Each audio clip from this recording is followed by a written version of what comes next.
Kevin Mitnick. They called him the most wanted computer criminal in the U.S. Kevin Mitnick, from California, started hacking as a teenager by breaking into phone systems just to get free calls. But later he went deeper, into corporate networks of Nokia, Motorola, and even IBM. He wasn't after money, he was after knowledge. An interesting fact? When the FBI finally caught him, they had to put him in solitary confinement because they believed he could start a nuclear war just by whistling into a phone. Coming to Adrian Lamo, he was known as the homeless hacker. Why? Because he never had a permanent address, and he would wander from place to place, hacking using public libraries, coffee shops, and internet cafes. He hacked into some of the biggest companies like Microsoft and the New York Times. But here's the twist. He later helped the FBI by reporting Chelsea Manning, the whistleblower behind WikiLeaks, a hacker who also became an informant. From the UK, there's Gary McKinnon, the man who pulled off what many call the biggest military hack in history. Between 2001 and 2002, he hacked into almost 100 U.S. military and NASA computers. What was he looking for? He said he was searching for proof of UFOs and free energy technology. The U.S. government claimed he caused massive damage, but Gary insisted he just wanted the truth. The most interesting part? He claimed to have seen names of non-terrestrial officers in NASA's hidden files. Now let's talk about not one person, but a group, Anonymous, the hacktivist collective that wears the Guy Fawkes mask. They don't have a single leader, but their message is always loud. We are anonymous. We are legion.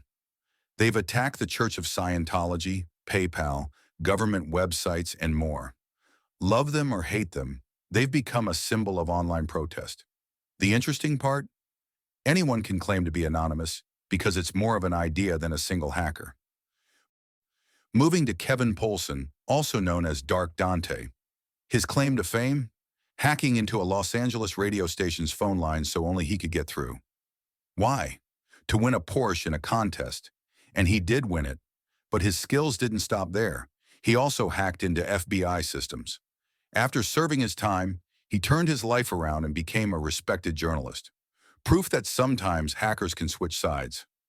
Albert Gonzalez, he was the mastermind behind one of the largest credit card theft operations in history. He hacked into companies like TJ Maxx and stole more than 170 million credit card numbers. People called him Soup Nazi in the hacker world.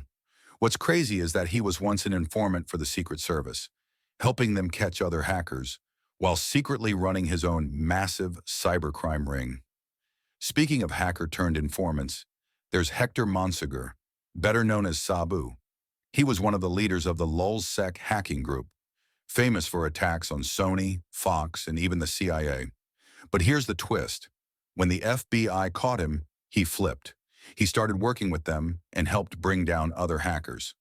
From top hacker to FBI's secret weapon, his story feels straight out of a movie. From the UK again, there's Matthew Bevan, a hacker who was only 21 when he broke into US military networks.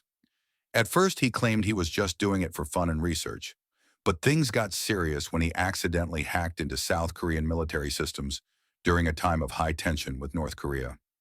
The world came dangerously close to an international incident because of one hacker's curiosity. Lauri Love, also from the UK, he's known for hacking into US military and government systems, including NASA and the FBI.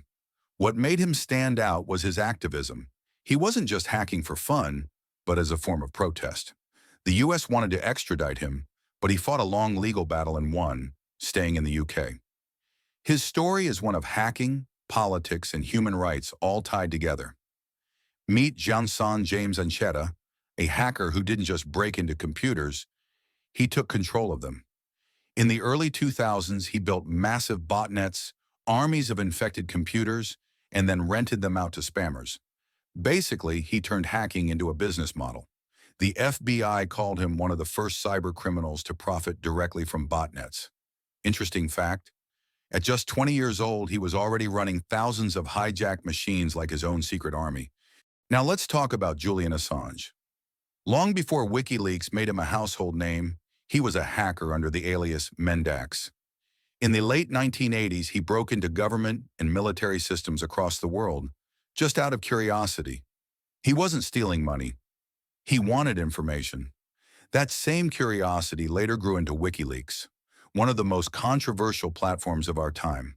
A line that followed him: transparency is the key to justice. Next up, Chris Putnam, the teenager who hacked Facebook in 2005. Instead of stealing data, he created a worm that made profiles look like old MySpace pages. Instead of pressing charges, Facebook was impressed.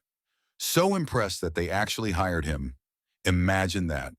One day you're hacking Facebook for fun, the next day you're working inside Facebook's headquarters. Proof that sometimes hacking talent can rewrite your destiny. Vladirmir Levin, the man behind the first big online bank heist. Back in 1994, when online banking was still new, Levin managed to transfer $10 million out of Citibank accounts.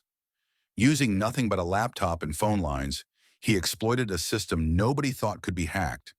He was eventually caught in London and extradited, but his case became a turning point. It showed the world that even banks weren't safe in the digital age. That's it for today's dive into the world of hackers. I'll be bringing you more stories like this, so if you enjoyed it, don't forget to subscribe and join me for the next one.